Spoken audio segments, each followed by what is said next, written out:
नमस्कार सांग मैंने भिडटी भल लगे लाइक शेयर सब्सक्राइब करेंगे से आपण को वीडियो को लास्ट जाए देखा पड़ो। आज आमर चिंगुड़ी माछ झोल हो चिंगुड़ी आलू झोल मुझे भाविली भिडटा आपण पाखक सेयार करने को। आज सकालू सकालू डाक पकईला चिंगुड़ी केजी 200 छोट चिंगुड़ी मो बेसी बड़ भी नाई।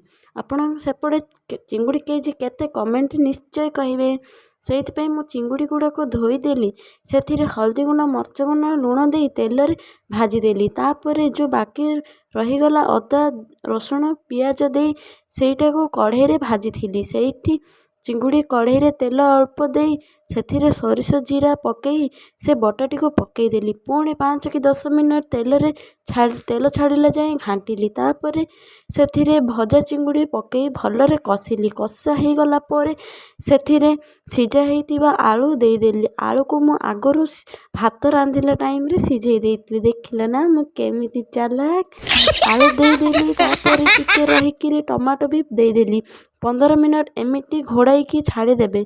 लास्ट को गरम गरम घरे बना हबार गोटा मसला गुंड को पकईदेली ओ कि बास्ना ए बास्ना रे ही मो पेट पूरी गला।